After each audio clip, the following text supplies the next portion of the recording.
Welcome to HP Tuner's Ford Gen 1 Coyote Training Part 15. In this training module, we're going to take a look at raising up our limits before we head into doing calibration process with our Ford PCM. So raising our limits are going to be things like raising our rev limiter or raising our torque limits. We're going to go through what we're actually raising and changing before we head into doing any actual tuning so we don't have these limiters applying themselves and hindering our calibration process. Without further wait, let's jump in so we can check this out. Okay, so let's get started. We're going to be taking a look at some general changes that we need to make to any base file as we're starting off in our calibration process. This is raising limiters such as a torque limiter or any kind of speed limiter or a rev limiter that might be in place that might hinder us in our calibration process. So we're going to go through and use the template applicator and work with a general changes file in the template applicator to apply these general changes to your file before we begin tuning. Now I'm introducing this before we jump into the math video, speed density, torque-based tuning, spark timing, or variable cam control tuning, because we need to make sure that these basic items are out of the way, that they're accounted for, so once you bring in the general changes to your file, they'll be set to at least start off and not have to worry about these potential problems kicking in and creating headaches for you when you're tuning. Now we will have more template files available.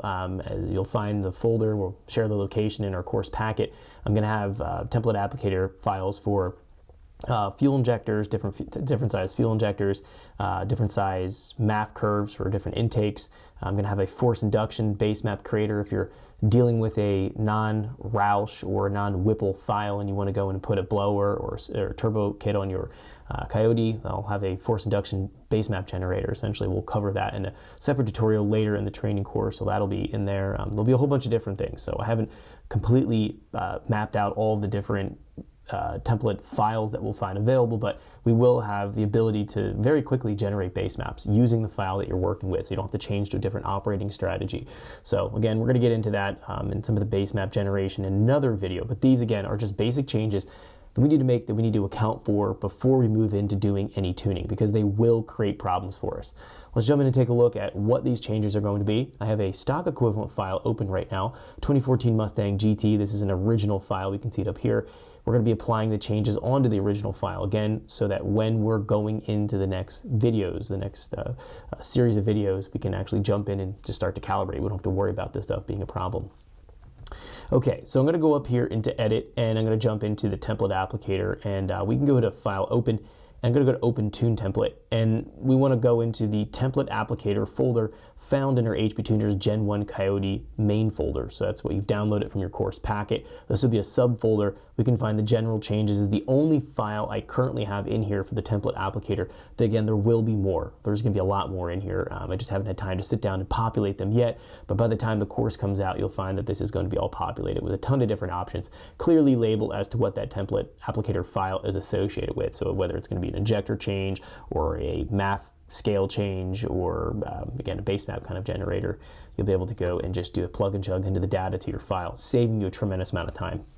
All right, so let's go and grab this file here. Let's click open and let's just talk about the changes that we're making. Well, we'll just see what the heck we're actually changing in here and why we're changing them. Again, it's always nice to do a plug and chug into your files. You don't have to have redundancy in going in and changing these different types of parameters, but it's good to also know what the parameters are also about. So I don't like to just blindly apply changes to things without understanding what I'm doing. So I'm just gonna break down what these changes are so you feel comfortable with applying them to your file. Now, you could omit actually bringing them into your file. So if we don't want to go in and bring let's just say something like our watt lambda targets. If you have a force induction application, this is watt lambda targets or your wide open throttle lambda targets for a naturally aspirated engine. If you're force induction, then you wouldn't want to bring your watt lambda target in here, but you would want to use your fuel enrichment pedal, which is what triggers it into power enrichment, so it richens up the mixture. That will still hold true whether it's force induction or naturally aspirated, but our watt lambda target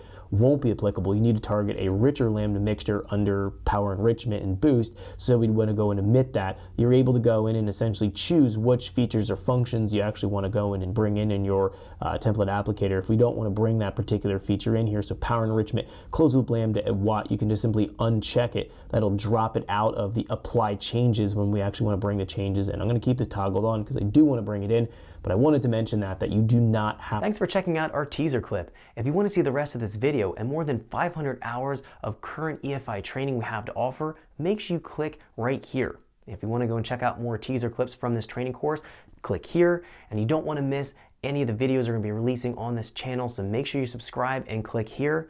Thanks for watching, and I'll see you guys later.